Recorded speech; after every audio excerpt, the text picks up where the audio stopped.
Les États-Unis se préparent officiellement à quelque chose que l'Iran n'attendait pas. Le Pentagone vient de mobiliser des milliers de parachutistes d'élite aéroportés et de marines prêts au combat pour lancer une possible prise de contrôle d'un îlot iranien stratégique. La situation devient si grave que le gouvernement russe procède désormais officiellement à une évacuation depuis l'Iran. C'est clairement un signe de ce qui va arriver. Commençons par cette séquence unique. Un Hadix Warthog tire avec son canon en Irak, poursuivant des groupes pro-iraniens qui visaient les forces américaines. Regardez bien et écoutez attentivement ce son.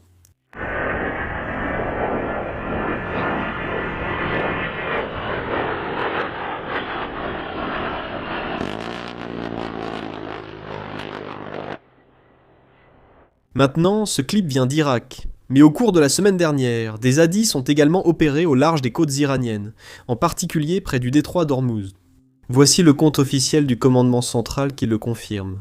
Cela pourrait être une opération de préparation en vue d'une future invasion d'îles. En fait, juste hier, plusieurs médias ont rapporté que le Pentagone a ordonné à environ 2000 soldats de la 82e division aéroportée de l'armée de commencer à se déplacer vers le Moyen-Orient. Ces troupes font partie de la force de réponse immédiate, une brigade d'environ 3000 soldats capables d'être déployés n'importe où dans le monde en 18 heures, soit 18. Cette rapidité, c'était la preuve de la puissance militaire américaine. Maintenant, ces 2000 soldats s'ajoutent aux 4500 Marines dont nous avons parlé la semaine dernière, qui étaient déjà en route depuis le Japon et les États-Unis. Voici plus de détails sur le déploiement dans la région. En plus de la proposition de paix, le président Trump parle de déployer des troupes dans la région, mais où iront-elles et comment seront-elles utilisées? Actuellement, cela concerne les capacités du corps des Marines américains à bord de l'USS Tripoli et du Boxer. C'est le fer de lance des capacités du corps des Marines des États-Unis, équipés d'hélicoptères pour passer du navire à la côte et évacuer les blessés, mais aussi de chasseurs F-35 qui peuvent fournir un appui rapproché aux forces au sol. En plus de cela, vous avez les navires de soutien essentiels New Orleans, Comstock et Portland qui peuvent également débarquer des véhicules blindés, une partie des fournitures et surtout la nourriture et les provisions pour les forces du corps des Marines des États-Unis au sol. Cela porte le nombre total de soldats déployés dans la région à environ 7000. Il faut se rappeler qu'une grande partie de l'unité expéditionnaire des Marines était composée de forces de soutien logistique.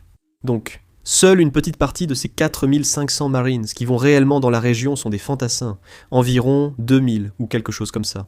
Même en combinant ces forces avec d'autres arrivant dans la région, cela reste insuffisant pour envahir totalement l'Iran. Mais c'est suffisant pour prendre le contrôle d'une île iranienne, peut-être une île stratégique dont l'Iran dépend beaucoup. Eh bien, ce n'est pas moi qui le dis, c'est quelque chose qui inquiète la direction iranienne. Ils l'ont eux-mêmes admis publiquement. Maintenant, avant que nous n'entrions dans la déclaration, juste un petit rappel pour cliquer sur le bouton j'aime et s'abonner ci-dessous. Cela nous aide vraiment à mieux ressortir dans l'algorithme. Et maintenant, voici la déclaration que le dirigeant de facto iranien publie. Cet homme est le président du Parlement iranien. Apparemment, c'est la même personne avec laquelle les États-Unis négocieraient, soi-disant. Cela signifie clairement qu'il est assez puissant. Et maintenant, voici la déclaration qu'il publie. D'après certaines données, l'ennemi de l'Iran, avec le soutien de pays de la région, se prépare à occuper l'une des îles iraniennes. Tous les mouvements ennemis sont entièrement surveillés par nos forces armées. Si cette étape est franchie, toutes les infrastructures vitales du pays de la région deviendront sans restriction la cible d'attaques incessantes. Maintenant, je veux clarifier quelque chose ici. Il dit que les forces ennemies sont toujours sous la surveillance iranienne. Si c'était vrai, leur guide suprême serait encore en vie. Si c'était vrai, Ali Larazani serait encore en vie, ainsi qu'une multitude d'autres dirigeants qui ne sont plus là. Ils seraient tous en vie. Donc, même s'il dit qu'il garde un œil sur les forces ennemies, je ne pense pas que l'Iran ait réellement les capacités de le faire. Je suppose qu'il fait ce que je fais. Il regarde simplement les informations. Et c'est partout dans les médias. Mais malgré tout, cette déclaration nous dit une chose. Ils sont clairement inquiets. En fait, on peut aussi le voir à travers les actions que les alliés iraniens sont en train de mener. Rien qu'hier, la Russie a évacué environ 160 membres du personnel de la centrale nucléaire iranienne que les Russes exploitent. Il leur reste encore environ 300 personnes sur place, mais il semble qu'ils vont bientôt les évacuer. Cela signifie donc que la Russie s'attend à ce que la situation passe à un niveau supérieur. Ils anticipent peut-être une escalade et préfèrent éviter que leurs scientifiques et employés du nucléaire restent bloqués en Iran. Il est important de préciser que ces personnes travaillent dans la centrale nucléaire produisant de l'énergie, et non, du moins officiellement, dans des installations d'enrichissement de l'uranium. Ils ne sont sans doute pas liés au programme iranien d'armes nucléaires, mais on ne sait jamais avec la Russie. Mais néanmoins, revenons à l'escalade dont la Russie pourrait s'inquiéter. Regardons quelles options les États-Unis ont réellement. La première option est, bien sûr, l'île de Karg. Nous en avons déjà parlé, et je suis sûr que vous l'avez déjà entendu 1 million de fois. 90% des exportations de pétrole iranien partent de cette île.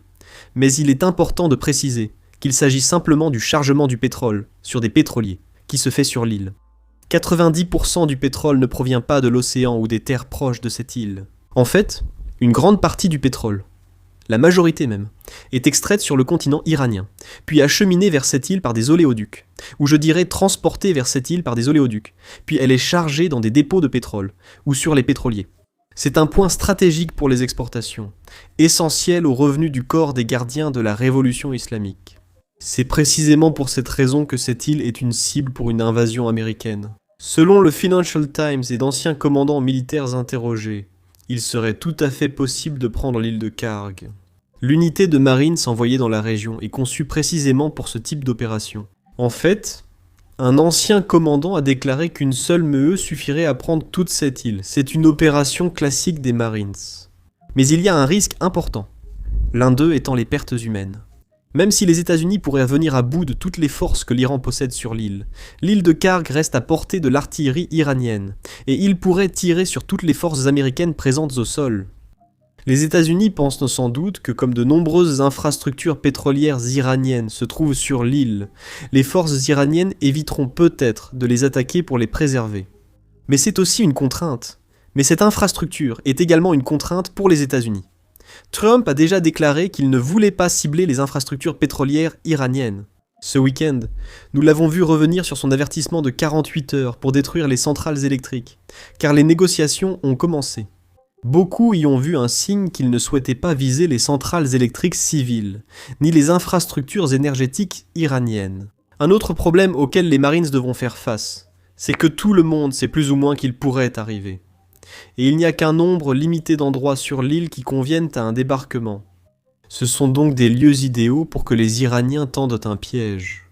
En fait, juste hier, nous avons vu des soldats iraniens publier des images en ligne, armes à la main, montrant qu'ils sont prêts à se battre dans les tranchées sur l'île de Karg. Maintenant, le message ici n'est pas si important parce que le CGRI a l'habitude de fanfaronner, mais les photos qui ont été publiées nous apportent quelque chose. Sur ces photos, on peut voir des Iraniens tenant des AK-47, mais on voit aussi des drones FPV juste là.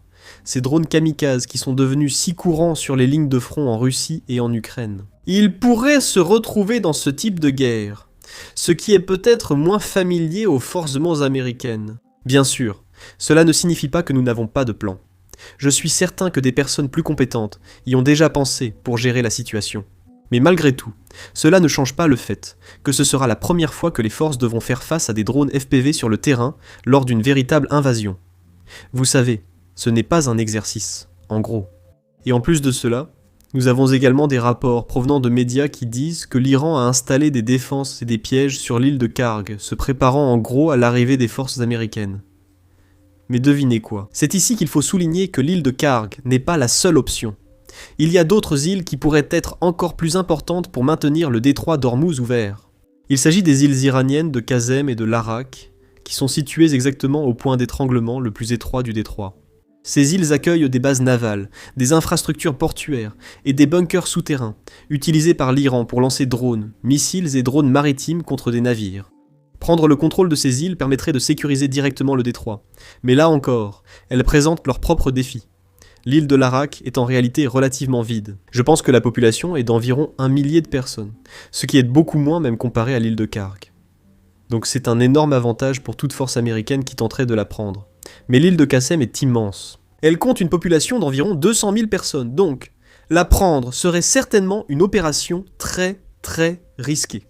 En plus de toutes ces options, une théorie suggère que la présence des forces dans la région n'est qu'un bluff pour pousser les Iraniens à négocier ou accepter un accord qu'ils auraient autrement refusé. Mais encore une fois, nous avons déjà dit cela plus tôt, en février, lorsque nous négocions, et il ne semblait pas que les Iraniens aient réellement accepté un accord qui satisfaisait les États-Unis.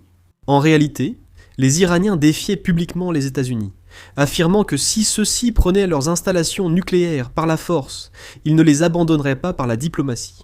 À l'époque, une grande partie de la direction iranienne affirmait être prête à faire la guerre. J'imagine que beaucoup de ces dirigeants ne sont plus là aujourd'hui. Donc, de nouveaux dirigeants ont peut-être changé d'avis, mais seul le temps nous le dira. Maintenant, il n'y a pas que les États-Unis qui préparent des plans d'invasion. Nous avons aussi l'Iran qui prépare ses plans pour envahir le Golfe. Écoutez bien. Je dois parler à notre peuple au sujet de la côte et des opérations côtières que vous avez évoquées. Je dois dire au peuple que les forces armées iraniennes sont prêtes à 100%.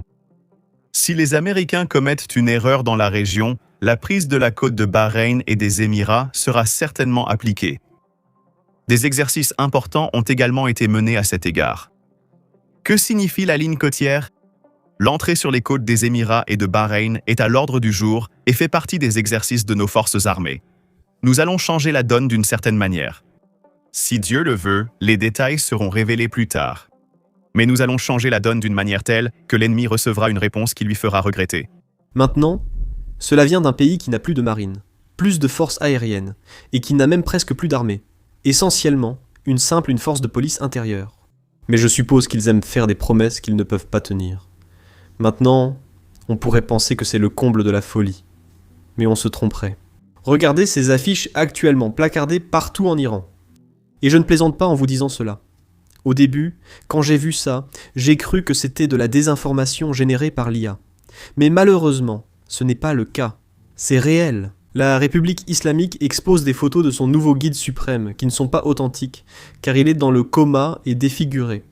Donc, ils affichent une image générée par IA, de leur guide suprême à côté d'Adolf Hitler. Et pour faire bonne mesure, ils ont aussi des citations de Hitler. Laissez-moi traduire ce que dit l'affiche. En haut, il est écrit « Un autre porte-drapeau est arrivé ». En dessous, il est écrit « Félicitations aux représentants honorables du guide suprême choisi. Le père est mort, mais les armes du père existent toujours. » Et ensuite, nous avons la citation de Hitler. Les personnes les plus méprisables sont celles qui ont collaboré avec des étrangers pour occuper leur propre pays. Parce que la patrie est une mère, et ils ont ouvert la voie aux étrangers pour dominer même leur propre mère. Quiconque se réjouit de l'invasion de son pays est comme quelqu'un qui se réjouit de ce qui arrive à sa propre mère.